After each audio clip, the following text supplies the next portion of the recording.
विचार चल रहा था प्रकृति के बारे में। हम कार्य के आधार पर अनुमान करते हैं प्रकृति का त्रिगुणात्मकत्व को। सुख दुख मोह भेदवत स्वरूप परिणाम शब्दाद्यात्मक में जगत कारण से प्रधान सत्वरजतम स्वभावत्म अवगमयति। सुख दुख और मोह भेद वाला है स्वरूप परिणाम शब्दाद्यात्मक में जगत। केवल सुख दुख मोह का परिणाम रूपा ही नहीं है, बल्कि स्वानुरूप अपने कारण के बोधक होते हैं। सुख दुख मोह रूप जो परिणाम विशेष जगत शब्दादि आत्मक है। जगत कैसा है? शब्दादि आत्मक है। और ये सुख दुख मोह रूप परिणाम विशेष है। सुख दुख मोह रूपा परिणाम विशेष है। ये क्या करते हैं? कारण से प्रधान से स्वयं अपने अनुरूप कारण के बोधक है।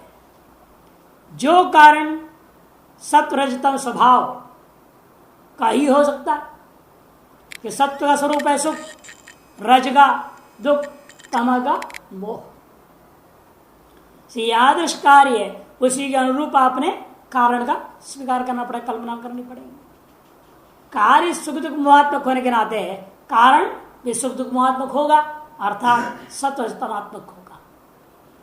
इसलिए कहा दिया प्रधानम सत्व रजतम त्रिगुण आत्मकम। क्यों? सुख दुख मोह आत्मक कार्य आरंभकत्वात्। ऐसे कार्यों को कार्य का आरंभ है अर्थात कार्य का परिणामकत्वात्, कार्य उत्पादकत्वात् या कार्य उपादान कारणत्वात् के और लफड़ा करते हैं। आरंभ शब्द से नया लोग हमारा मत बोल रहा है, इसलिए आरंभ शब्द नहीं बोलना, नहीं तो आरंभ बात आ जाएगी। इसे क्या कहेंगे? सत्वरजतम त्रिगुण उपादान कारणत्वात्। सब विरोध खत्म हो जाता है, सभी के मत उपादान कारण स्वीकार। ये कहा शब्द आदि के सुखादि रूप होने के कारण उनका कारण भी सुखादि रूप ही होगा। दृष्टा यदि पुनः असत सज्जाएता, बौद्धों की बात यदि हम मान लेते बौद्धों के अनुसार असत से सत की उत्पत्ति होती है, इस बात को स्वीकार कर लेते, असत निरूपाख्यम कारण सुखादि रूप शब्दाद्यात्मक कथम स्यात्, तब क्या होगा? जो असत होगा वो निरूपाख्य होगा, उसका कोई कथन नहीं कर सकता, व्याख्या नहीं हो सकती, उसका कोई स्वरूप ही नहीं है। निस्वरूप वाला जो असत वस्तु से सत स्वरूप कैसे उत्पन्न हो जाएगा? जिसका खुद की कोई सत्ता नहीं, कोई स्वरूप नहीं, कुछ भी नहीं, तुच्छ है अर्थात खपुष्प है और उससे कोई फल निकल जाए, कैसे होगा? यथा खपुष्प का कोई फल नहीं होता, उसी असत का कोई कार्य सदात्मक कार्य तो हो ही नहीं सकता। वे करें असत कैसा है? निरूपाख्य है। ऐसे एक निरूपाख्य कारण के द्वारा सुखादि रूपा जो शब्दात्मक जगत कथम मैंने कैसे उत्पन्न हो सकता है? अर्थात नहीं हो सकता है। क्यों? सदसदोह तादात्म्य अनुपत्य है कि सत्य और असत का परस्पर तादात्म्य नहीं हो सकता। असत में सत्य तादात्म्य समय से नहीं रह सकता, न तो सत्य में असत्य ही रह सकता है। और कार्य में कारण में कार्य किस समय से रहता है? तादात्म्य मानते हैं। कारण में कार्य तादात्म्य समय से नहीं है, क्या बोलेगा? समय संबंध से है कि नहीं? कारण में कार्य तादात्म्य समय से रहेगा। यदि कार्य सत्य है और कारण असत्य है, अर्थात क्या होगा? कहने का मतलब असत्य रूपी कारण में सदरूपा कार्य तादात्म्य समय से मानना पड़ेगा, पहले हो नहीं सकता। सद और असत का कभी किसी प्रकार का संबंध ही नहीं हो सकता है। अतएव तादात्म्य नहीं हो सकता, समवाय नहीं हो सकता, संयोग नहीं हो सकता, कोई संबंध नहीं हो सकता। ऐसे दो असंबद्ध वस्तुओं के बीच में कार्य कारण भाव नहीं माना जा सकता। जैसे जो है सिंहवत, दो सिंह है, उनका परस्पर कोई संबंध ही नहीं है, तो इनके उन दोनों के पीछे कार्य कारण भाव भी नहीं हो सकता। तद्वत असत्य और सत्य भी अत्यंत भिन्न पदार्थ है, उनका कोई संबंध हो नहीं सकता, अतः उन दोनों के पीछे कार्य कारण भाव भी नहीं है। अतः असत से सत्य कार्य उत्पत्ति का खंडन हो गया। संक्षेप में खत्म कर दिया। अब वेदांत को ले रहे। अद एक सतो विवर्ता शब्दादि प्रपंच है, एक सत ब्रह्म है, उसका विवर्त शब्दादि प्रपंच मानते, विवर्तवादी है ना वेदांत। तथापि फिर भी सता सज्जायती न स्यात्, फिर भी आपके मत में सत से सत उत्पन्न हुआ ये सिद्धांत तो बना नहीं। क्योंकि आपसे क्या होता है, सत का विवर्त जगत का मतलब ये जगत क्या हो जाएगा, मिथ्या है, वो सत्य नहीं। तो सत से सत का उत्पन्न हुआ, सत से मिथ्या की उत्पत्ति हुई, होता ही सत से मिथ्या ही दिखाई देगा। क्योंकि जो सत्य है आपका वो अपरिणामी है, अविकारी है, असंस्कारी है, अनुत्पाद्य, यानी तो उसका कार्य क्या होगा, उसे कोई कार्य नहीं होगा। तो आप सभी मानते हो ब्रह्म न कार्य भाव न कारण, कार्य कारण भाव नहीं है, अपूर्वम मन परम वेद कहता है उपनिषद। तो क्या करें, इसलिए आपने विवर्त कहा। विवर्त का दृष्टांत क्या देते हो भी, जैसा रज्जु में सर्प दिखाई दिया, जैसा शुक्ति में रजत दिखाई दे रहा है, उसी प्रकार से इस ब्रह्म में जगत विवर्त हो गया। इसका मतलब आपने जगत को सत नहीं माना, मिथ्या मान रहे हो। यथा रज्जु सर्प मिथ्या है, शुक्त रजत मिथ्या है, वैसे ब्रह्म जगत भी, ब्रह्म में जो जगत दिख रहा है उसको ब्रह्म जगत कहेंगे ना। जैसे रज्जु में सर्प दिखा है उसको क्या बोलते हैं, रज्जु सर्प। शुक्ति में जो रजत दिख रहा है उसको शुक्त रजत। उसी प्रकार से ब्रह्म जो जगत दिखा वो ब्रह्म जगत, ये भी मिथ्या हो जाएंगे। अतएव आपके वेदांत मत में भी सत से सद उत्पन्न नहीं हो रहा है।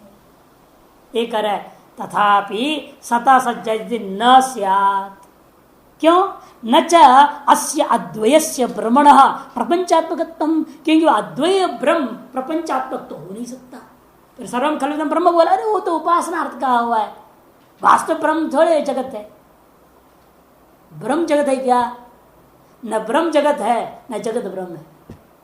यही सबसे बड़ा भ्रम है कि जगत ब्रह्म है। सब ये सर्वम खलविदम ब्रह्म को पकड़ लेते हैं, सब कुछ ब्रह्म है बोल, है तो उपासना के लिए कहा है।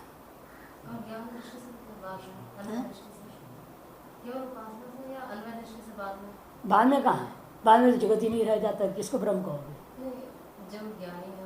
हाँ ज्ञानी जब है, ज्ञानी के लिए तो कह रहा हूँ, ज्ञानी के लिए तो ब्रह्म ब्रह्म भगवती, वो ब्रह्म हो गया, वो अधिष्ठान रूप हो गया।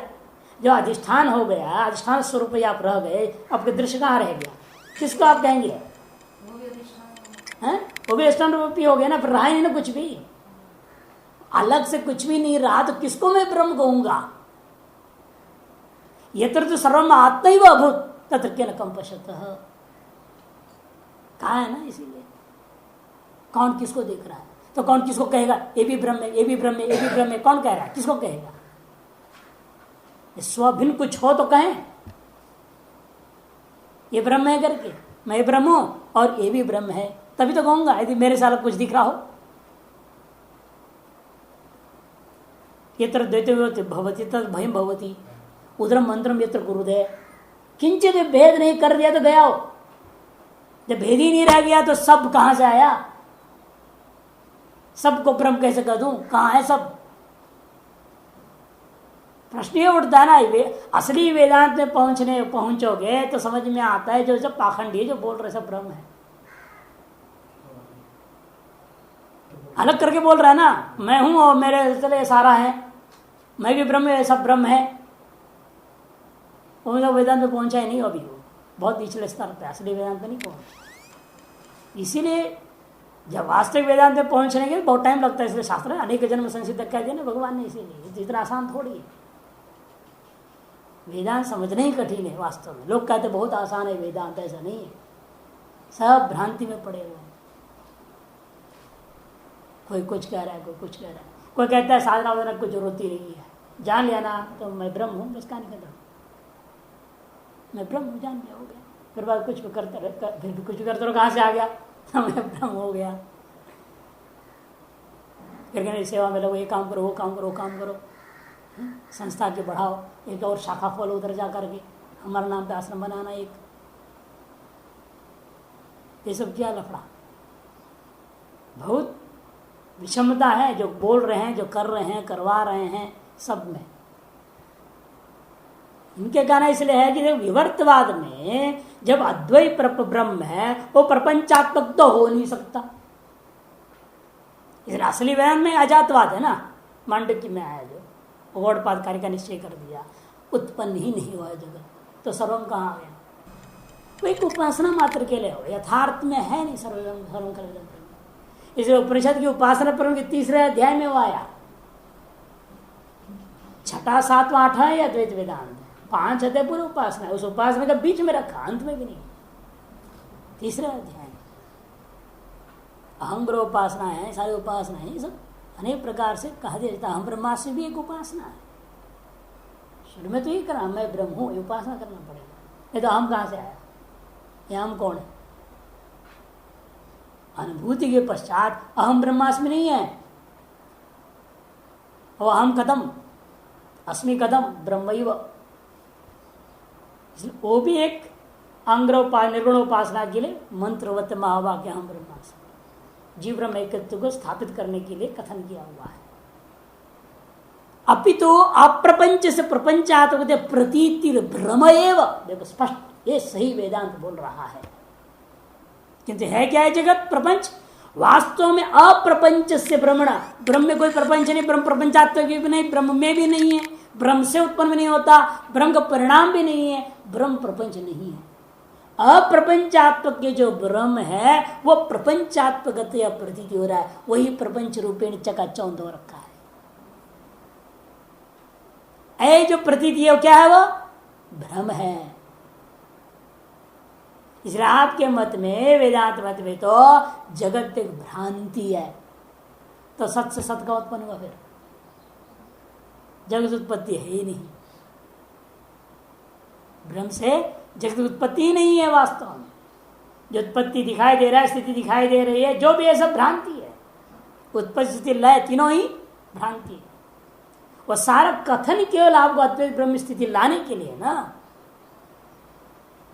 भाष्यकार चौथे अध्याय के अंत में जो ब्रह्मसूत्र साफ बोलते हैं, ये सब चर्चा जो की गई केवल आपकी अपनी जो अवस्था, आप जहां हैं, जिस प्रकार से हैं, वहां से निकालने के लिए सब कल्पना है। क्या आप है जगत में ना, कहां पैदा हो रखे? अज्ञान को लेकर के आप जगत में पैदा अपने आप को मान रहे हैं, अज्ञानी मान रहे हैं, आप साधना कर रहे हैं, आप अध्यात्म चाहते हैं, कई बातें हैं। इस वजह से आपकी स्थिति को देखता हुआ श्रुति रूपी माता ने कृपा करते हुए आप जिस स्थिति में उसी से ऊपर उठा करके अपने स्वरूप में लाने के लिए एक उत्पत्ति स्थिति और लय की प्रक्रिया की कल्पना की है। अतः वेदांत मत में वास्तव में जगत उत्पन्न ही नहीं हुआ, तो कैसे करे हो? सत से सत उत्पन्न हो गया, ये कहना गलत। ये शामपि अब आए नहीं है एक, अतः वेदांत मत में भी सत से सत उत्पत्ति नहीं रह गया, सत से सत की कहानी खत्म हो जाती है। येषम विकर्ण भक्ष अक्षरणादि नाम सत एव कारणाद असतो जन्म। और जो न्यायिक है, वैशेषिक है, वो क्या करते हैं? सत रूपी कारण से असत कार्य उत्पन्न हो गया। वो असत क्योंकि अभी भी परमाणु रूप ही है ना। दो परमाणु जुड़े का मतलब चिपक गए क्या? नहीं, ईश्वर का संकल्प से दो नजदीक आ गए और एक जैसे होने लगा, एक ठोसपना आने लगा। ऐसे तीन जुड़ गए तो एक त्रिश्रेणु बन कर गए और ठोसपन आ गया। ईश्वर का संकल्प मात्र से ये साथ में जुड़े हुए हैं और साथ मिलकर चल रहे हैं। एटम बना, मॉलिक्यूल बना, अंग्रेज वैज्ञानिक शब्दों में अणु, परमाणु, परमाणु से अणु बना, अणु से जो है फिर स्थूल होते गया। ये जो प्रक्रिया है वो परमाणु जुड़े हुए जैसे है, जुड़ते नहीं है, लेकिन जुड़े हुए जैसे साथ रहकर एक कार्य को सिद्ध करते हैं। जैसे धागे जुड़े हुए जैसे हैं, जुड़े हुए हैं क्या? ये जुड़ जाए तो धागे तो अलग कौन करे? उसे कोई अलग कर सकता है क्या? जुड़ गया तो, चिपक गया तो। लेकिन जुड़े हुए जैसे हैं, इतने सारे धागे जुड़े हुए, ऐसे जुड़े हुए लगता है एक जैसा दिख रहा है। अलग तो कपड़ा हो गया, आप उसका नाम भी अलग कर देते, इसलिए क्या रख दिया? कपड़ा। और कपड़े से बना दिए सूट बूट, कपड़ा क्या क्या बना लेते हैं, खुद शर्ट वगैरह, नाम बदलते ही जाता है। लेकिन है क्या? वो धागाओं को तो प्रोत्पन्न अगल बगल में बिठा दिया गया। इस तरह से, इस ढंग से बिठाया गया, जो कार्य अलग रहते हुए नहीं कर सकते थे, वह कार्य को अलग बगल बगल में रख करके हम कर लेते हैं। अलग रहता हुआ धागा आपको ढक नहीं सकता, उन्हीं धागों को तो प्रोत कर देते हैं, विलक्षण तरीके से सटा कर रख देते हैं, इन चिपकाते नहीं, वो एक नहीं हो जाते। अलग रहते हुए भी परस्पर जुड़े हुए हैं, और एक विलक्षण कार्य को सिद्ध कर देते हैं। तद्वत परमाणु द्रोणुकाकार में अलग रहते हुए संबद्ध सा होकर के एक विलक्षण कार्य को करने लगते हैं। इसलिए उनका कहना है वास्तव में जो कार्य क्या है, असद उत्पत्ति है। परमाणु ही सत कारणों से, इसलिए असत कार्यों की उत्पत्ति होती। आपने कहा मृत गए थे वो सत्यम, घट क्या है, असत है, फोड़ दो नष्ट हो जाता है, नष्ट होकर क्या हुआ, वापस मिट्टी रह गया। इसलिए मिट्टी ही सत्य है, उसमें घड़ा आदि असत्य है। तेषम भी, लेकिन उनके लिए भी मैं कहता हूं, क्या वह असत कार्य सत कारण में था कि नहीं था? असत कार्य सत कारण में था क्या? था तो किस समझ से? क्या उस घट रूप असत कार्य को कपाल रूपी सत कारण में समय मानोगे? सद और असत का संबंध होता है क्या कभी? ये सद और असत का संबंध होता है तो फिर आपके शरीर के साथ पुष्प का भी संबंध होने लग जाएगा। इसे कहते हैं सदसतो और एकत्वम अनुपत्य है। इनके लिए वही दोष है जो उनके लिए दिया था बौद्धों के लिए। असत और सत की, असत कारण था, वहां सत कार्य था, और यहाँ सत कारण है असत कार्य है। दोनों का मामला वही उल्टा पुल्टा ही है। वो सदसत का संबंध ही वास्तव में नहीं हो सकता है। न कार्यात्मकम कारण न तन्मदे प्रधान सिद्धि, इसलिए कार्यात्मक कारण उनके भी मत में सिद्ध नहीं हो सकता, अतः उनके भी मत में प्रधान आदि का सिद्धि नहीं हो सकती। अतः इसीलिए अन्य दर्शनों की दृष्टि में, बौद्ध आदियों की दृष्टि में, वेदांत की दृष्टि से, न्याय वैशेषिक की दृष्टि से भी प्रधान की सिद्धि नहीं हो सकती है। अतः प्रधान सिद्ध्यर्थम प्रथम तावत सत कार्य प्रतिजानीते, इसे सबसे पहले हमें सिद्ध करना पड़ेगा सत कारण से सत कार्य उत्पन्न होता है। असत कार्यवाद बौद्धों का नहीं, नैयायिकों का। यद्यपि देखो सत्कार्य कौन कौन मान रहे हैं? असत से सत की उत्पत्ति माना बौद्ध, और सत ब्रह्म से भ्रमात्मक कार्य हो गया इससे वेदांति, और सत कारण से असत कार्य भी मान लिया नैयायिक और वैशिष्ट। अब सांख्य कहता है सत से सत कार्य पैदा होता है, यह है सांख्य और योग। न्यायिक वैशेषिक और मीमांसक भी इसी में आ जाते हैं। सत से असत कार्य, परमाणुवादी, यह मानने पर ही प्रधान की सिद्धि हो सकती है प्रकृति का। अतएव इनका कहना है पहले हमें सत कार्यवाद सिद्ध करना पड़ेगा। कार्य भ्रमात्मक नहीं है, कार्य जो है असत से उत्पन्न सदात्मक भी नहीं है, कार्य सत से उत्पन्न असदात्मक भी नहीं है, किंतु कार्य सत से उत्पन्न सदात्मक के पहले सिद्ध करना पड़ेगा। सत कार्यवाद को सिद्ध करोगे तभी प्रधान कारण सिद्ध हो सकता है। उसके लिए आरंभ करते हैं कार्य का। असद्यकरणाद उपादान ग्रहणात् सर्वसंभवाभावात् शक्त शक्य करणात् कारण भावाच्च सत्कार्यम्। असद करणात्, असत कभी कारण नहीं हो सकता, इसलिए पहला मत अपने आप समाप्त हो गया। यदि असत कारण है तो कार्य भी असत होने लग जाएगा। इस सत कार्य मानने वालों के लिए यह मानना पड़ेगा कि असत कारण नहीं हो सकता। यदि हमारा कार्य सत्य है तो उसका कारण भी सत ही होगा, असत नहीं हो सकता। इसलिए पहला असत अकरणाद, यानी असत कभी कारण नहीं हो सकता। और सत से भ्रांति ही नहीं है वेदांत में। यदि भ्रम ही है सारा चीज तो उपादान ग्रहणात्, उपादान कारण ग्रहण हम क्यों करें? आप घड़ा बनाने के लिए मिट्टी क्यों खोज रहे हो? घड़ा बनाने के लिए मिट्टी खोजने की क्या जरूरत है? अपने आत्मा में घट की भ्रांति देख लो, उसी से पानी ले आओ, आंख बंद करो, अपने आत्मा में घट को कल्पना कर लो, ब्रह्म से घट उत्पत्ति हो गया, और घट में पानी ले आओ और पानी पी जाओ, प्यास बुझ जाएगा क्या? ये वेदांति का मत में कैसे घट बनेगा? वेदांति तो फिर उपादान कारण के लिए भागना नहीं चाहिए ना आपने। यदि ब्रह्म से जगत की भ्रांति रूप उत्पन्न हो गया है तो हमेशा कोई भी जगत की चीज चाहिए तो हमें कहां जाना पड़ेगा? ब्रह्म। ब्रह्म को पकड़ो, उसे पैदा कर लो सारी चीजें जो चाहे सो। उसे क्या पैदा होगा भी अपने का? भ्रमात्मक होगा वो। अर्थात क्या? बैठे बैठे घट की कल्पना कर लो, लुढ़ की कल्पना कर लो, सब कर लो, खाओ पियो सो जाओ। इसे कहते हैं इनका मत में उपादान को ग्रहण करने के लिए आदमी प्रवृत्त होता है। उसे देखने से मालूम होता है कि यह भ्रमात्मक जगत नहीं है, अतएव कोई ब्रह्म रूपी सत्य से उत्पन्न भ्रमात्मक जगत भी नहीं हो सकता। उसे दूसरे तुझे उपादान ग्रहण। और दूसरी बात, सारे जगत कारण ब्रह्म ही होता सर्वसंभव अभावात्।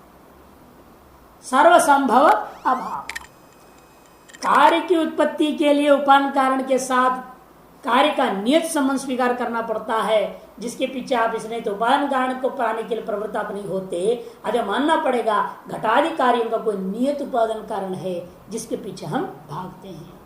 ब्रह्म से भिन्न, आत्मा से भिन्न। इसलिए ये भी गया। आप तीसरे के लिए कह रहे हैं सर्वसंभव अभाव। तीसरे में जा रहा हूं ना अभी, सर्वसंभव अभाव। यदि आप कहते सत से सब कुछ असत पैदा हुआ, फिर तो जगत असत्यात्मक हो गया। सत से असत जगत पैदा हो रहा है, फिर तो कोई भी चीज सत से पैदा हो सकता है ना। कि सब कुछ जब असत ही है, कोई भी चीज असत हो, तो फिर किसी भी चीज से कोई भी चीज पैदा हो जाए, उसे नियत कार्य कारण भाव कैसे होगा? आप नियत कार्य कारण दही बनाने के लिए दूध क्यों लाओगे? बालू लिया, गंगा जी का बालू, उसे दही बना लो। कि बालू सत्य है ना, उसे असत दही क्यों नहीं बनेगा? असत्य तो बनानी है आपने दही। ये सत्य से असत उत्पत्ति की बात करने लगोगे, फिर तो किसी भी चीज से कोई भी चीज उत्पन्न हो जाएगा, या हर एक चीज से हर एक चीज उत्पन्न होने लग जाएगा। यह आपत्ति सर्वसंभव अभाव ऐसा नहीं देखने को मिलता। अतः यह भी पक्ष चला गया, रह गया अंतिम पक्ष शक्त शक्य करना। और दूसरी बात शक्त शक्य करना, कार्यानुकूल शक्तिमान कारण ही शक्य उत्पन्न योग्य कार्य को उत्पन्न करता है। थिलेषु तैलम न तुषकतासु, क्यों? बालुओं से आप तेल नहीं निकाल सकते, तिलों में ही तेल को ढूंढते हुआ। क्यों? तिल में ही तेल की उत्पादन करने की शक्ति है। अतः तिल कैसा है?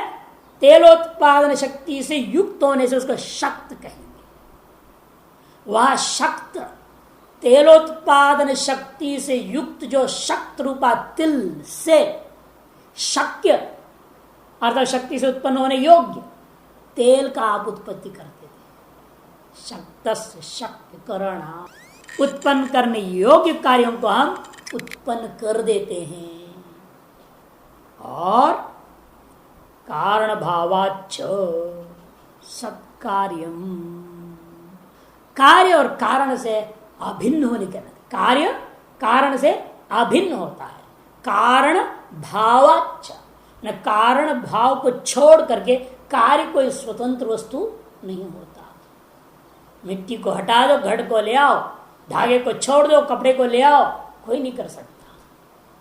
क्यों?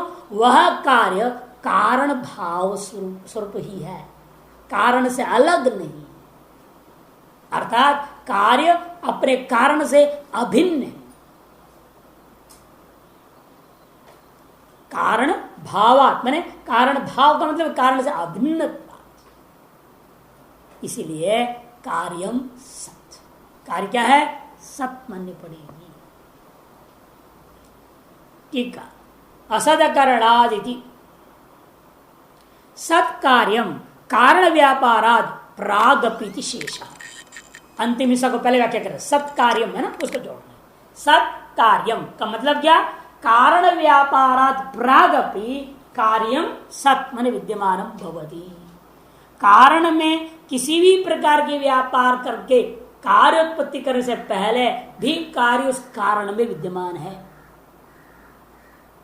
जैसे मैंने आपको बार बार पहले भी बताया हूं, जयपुर में हम लोग इस बात को देखे थे, मूर्तिकार लोग। एक बार हम लोग गए थे, छोटे महाराज जी का मूर्ति बनवाना था।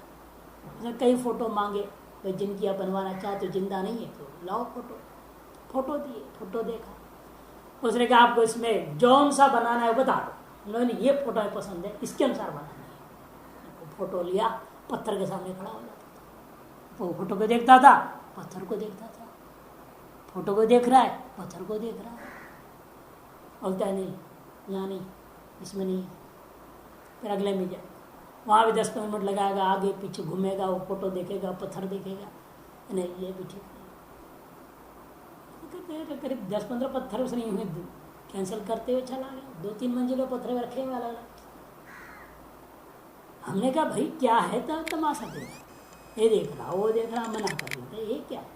वो कहता है महाराज जब तक मुझे यह मूर्ति इस पत्थर में नहीं दिखाई देगा तो तुम इस पर एक छेनी नहीं चलाऊंगा।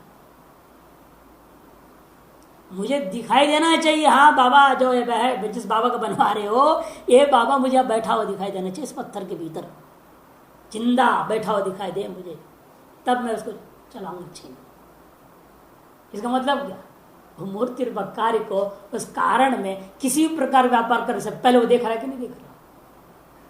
पहले उसे उसको दिखाई देगा तो तब मैं बना पाऊंगा, इसमें नहीं तो नहीं बना पाऊंगा। मुझे दिखाई देना चाहिए इस पत्थर के अंदर मूर्ति। इसे आप जिस पत्थर को पसंद करेंगे उससे मुझे नहीं दिखाई दे तो मैं नहीं बना सकता। अब मैं कोई पत्थर को पसंद नहीं कर रहा हूं, मुझको जिसमें दिखाई देगा उसमें बना दूंगा। तब हमने कहा ठीक है भाई, फिर सारे पूरे 3 मंजिल दो घूम पड़ो और जितने तुमको जिसमें दिखाई देगा वो बताना कौन से पत्थर में दिखाई दिया। उन पत्थरों में से फिर एक पत्थर हम चुन, फिर पूरे दौड़कर से 4 पत्थर में उसको मूर्ति दिखाई दी। और उनमें से फिर एक पत्थर को हमने चुन लिया, भाई इसमें देख लो, दोबारा देखो इसे, ये हमें पसंद आ रहा है पत्थर, इसे फिर देखो आप ठीक से दिखाई देंगे बाबा जी इसमें। वो बैठा खूब आगे फिर नहीं, बिल्कुल हमको दिखाई दे रहा है महाराज जी इसके अंदर बैठे हुए हैं। अब मैं इसको जैसे दिखाई दे रहा हूं वैसे मैं बना के दे दूंगा।